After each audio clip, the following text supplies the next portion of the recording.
चीन के जासूसी जहाज युआन वांग 5 के हम्बनटोटा पोर्ट पर आगमन को श्रीलंका की ओर से टाल दिया गया है। 11 अगस्त को यह जहाज श्रीलंका के हम्बनटोटा पोर्ट पर आने वाला था, लेकिन भारत ने इसे लेकर श्रीलंका के सामने अपना विरोध दर्ज किया। भारत का दबाव काम आया। श्रीलंका ने चीन के जासूसी जहाज के हम्बनटोटा पोर्ट पर आगमन को टाल दिया है। श्रीलंका ने चीन के राजदूत को इस बारे में बता दिया। जय हिंद दोस्तों, पाकिस्तान ब्रेकिंग न्यूज़ चैनल में आप सभी का हार्दिक स्वागत। चाइना ने श्रीलंका से रिक्वेस्ट किया था कि वो अपना स्पाई शिप हम्बनटोटा पोर्ट पर रोकना चाहते हैं मेंटेनेंस और रिसर्च वर्क के लिए। इसके लिए भारत ने बहुत बड़ा विरोध जताया और उसके बाद श्रीलंका ने चाइना को परमिशन नहीं दिया कि वो अपना शिप हम्बनटोटा पोर्ट पर नहीं रोक सकते। ये सब देखकर चाइना आग बबूला हो गया और उन्होंने कहा कि श्रीलंका को ऐसे निर्णय लेने से पहले 2 बार सोचना था, क्योंकि श्रीलंका चाइना के डेथ ट्रैप में फंसा हुआ है। आज श्रीलंका की जो भी हालत है उसके लिए पूरा का पूरा जिम्मेदार चाइना है और चाइना ने उस डेथ ट्रैप का फ़ायदा उठाकर हम्बनटोटा 100 साल के लिए लीज पे ले लिया और यही सब का फ़ायदा उठाकर वो अपनी शिप वहाँ पर रोकना चाहता था और भारत की स्ट्रेटेजिक प्लानिंग के ऊपर नज़र रखना चाहता था, क्योंकि भारत का तमिलनाडु में अंडमान निकोबार में बहुत बड़ा नेवल बेस है, जहाँ पर भारत के न्यूक्लियर पावर प्लांट भी तमिलनाडु में लगे हुए हैं। इसलिए चाइना उसके ऊपर नज़र रखना चाहता था, जहाँ पर चाइना की ये भी स्ट्रेटजी थी कि भारत ने कौन से मिसाइल्स और रडार्स अपने बॉर्डर्स पे लगाए हैं जिससे चाइना को खतरा हो सकता है। यही कारण है कि चाइना ने श्रीलंका से रिक्वेस्ट की थी कि वो अपनी स्पाई शिप हम्बनटोटा पोर्ट पर रोक सके। तो क्या चाइना अपने प्लान्स में कामयाब होगा? मुझे तो नहीं लगता, क्योंकि भारत उसे अपने प्लान में कामयाब होने नहीं देगा। ऐसी वीडियो को अंतिम तक देखते रहिए, लाइक कीजिए, शेयर कीजिए और सब्सक्राइब कीजिए हमारे चैनल को और बेल आइकन दबाना ना भूलें और आपकी राय जो भी है वो कमेंट बॉक्स में ज़रूर दें। धन्यवाद। फखर भाई, एक चाइनीज स्पाई शिप है। अगर आप देखिए इसमें वो बड़े एंटीना वगैरह लगे थे। इनकी कवायद थी कि इसको हम्बनटोटा में डॉक करेंगे। जो हमारे साउदर्न टिप पे 2 कमांड है, अंडमान कमांड और दूसरी कमांड है, उस पे हमने ये कमांड काफी साल पहले बनाई थी, looking at Chinese threat, right. मतलब ओवरऑल जो हमारी पर्सपेक्टिव है उसको स्ट्रेंथन करने के लिए। अब जब हमने ये कमांड बनाई तो चाइना को लग गई मिर्ची। उन्होंने तब हम्बनटोटा पे कब्जा करने की जो साजिश थी वो शुरू करी। आज चाइनीज इरादा और इंटेंशन फखर भाई वाजे हो जाता है। क्यों? पहले उन्होंने कहा भाई हमें हम्बनटोटा दो, फिर हम आपको लीज पे देंगे। फिर उन्होंने कहा आपने पैसे नहीं दिए, हमें इसका दे दो। हमने इस पे जी 99 ईयर्स पे ले लिया। फिर उन्होंने कहा हमने वहां पीएलए के लोग यूनिफॉर्म में बिठा दिए। क्यों बिठा दिए?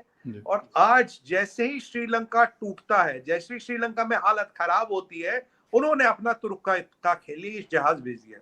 ये जो जहाज है ये एक स्पाई शिप है। इसको हम्बनटोटा पे डॉक करके जो हमारी साउथ की कमांड्स है on right and left side, उसमें हमारा क्या सिस्टम है, कितने रडार लगे हैं, उस सब की जासूसी करना था। और इस सुना आप लोगों का कोई न्यूक्लियर का इंस्टॉलेशंस भी वहां कुछ करीब में है? मतलब बहुत करीब नहीं होंगे लेकिन शायद इसकी रेंज में आते होंगे। चेन्नई में न्यूक्लियर की इंस्टॉलेशंस हमारी काफी न्यूक्लियर का है, रिएक्टर्स का है। इवन ये जो आईसीबीएम्स होते हैं वो कहाँ रखे, जो मिसाइल साइलोज होते हैं उनको डिटेक्ट कर पाता है।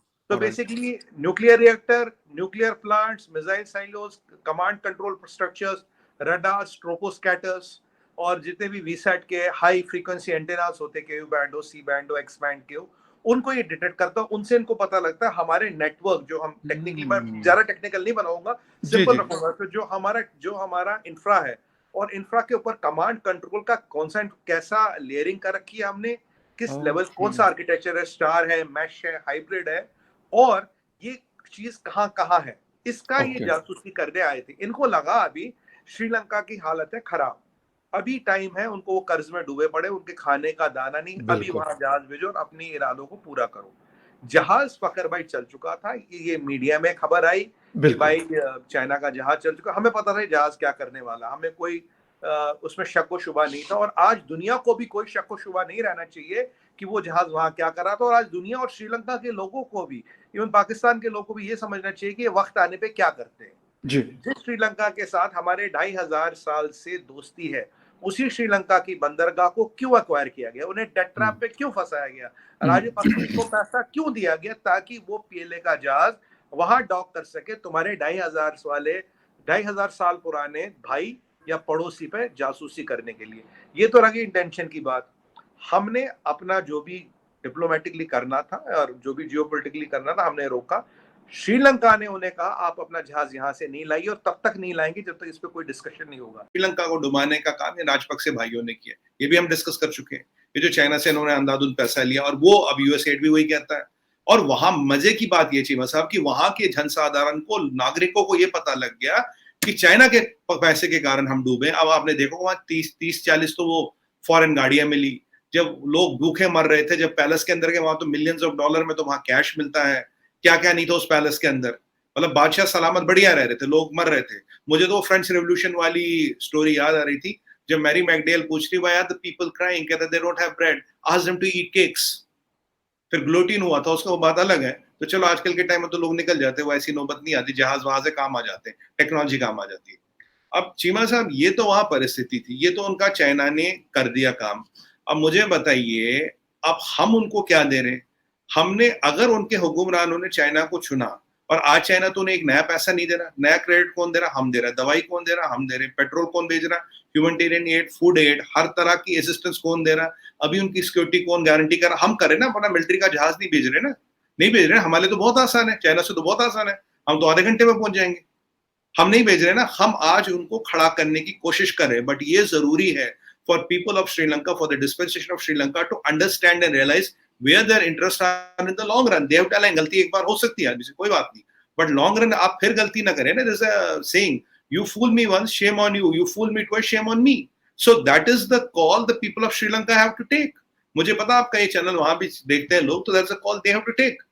चीमा साहब, they have to now align where it is. हमें उनकी नजर जमीन जोरू, लैंड, लेडीज और लेजिटिमेसी पे कोई नजर नहीं है। They align with us, they will integrate this, chains with us and all, and we will grow. आज हमको सबसे ज्यादा मदद हम उनको दे रहे हैं और उनको डेट उधार नहीं दे रहे हैं। चीमा साहब, ये नहीं कि उधार लो अब इसका ब्याज भरो, ब्याज का ब्याज भरो, उसका ब्याज और उसका ब्याज। हम उनको आज मदद कर रहे हैं और ये वहां के हुक्मरान खुद मान चुके हैं।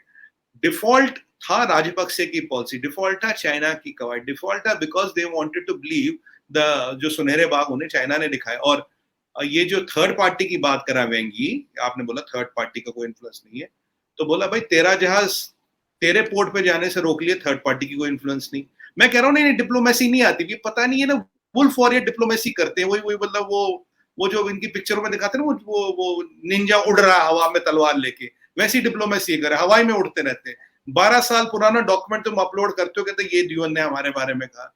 तुम्हारा जहाज श्रीलंका के तुम्हारे कंट्रोल पोर्ट पे जाने से रोका, थर्ड पार्टी की रेलेवेंस नहीं है। और तीसरी बात चीमा साहब, सबसे इंपॉर्टेंट बात, जब ताइवान में तुम्हारा आई वाट लग गई, तुम्हारा you lost all the face and aura in geopolitics, Sri Lanka तक ने तुम्हें सपोर्ट नहीं किया ताइवान पे, श्रीलंका तक ने तुम्हें सपोर्ट नहीं किया ताइवान पे। ये बात देखिए, 50 कंट्रियों को जिनको उधार देके फंसा है उन्होंने भी सपोर्ट नहीं किया आपको ताइवान पे, किसी ने नहीं किया 2 कंट्रियों को छोड़ के। 200 से ज्यादा कंट्रियां दुनिया में, 1% of the country supported. Pakistan का ऑप्शन नहीं है। रशिया ने इसलिए सपोर्ट किया बिकॉज वो एंटी अमेरिका आप हो, तो इसलिए उसने सपोर्ट किया आपको। Minus that, who supported you on Taiwan? Nobody, literally nobody.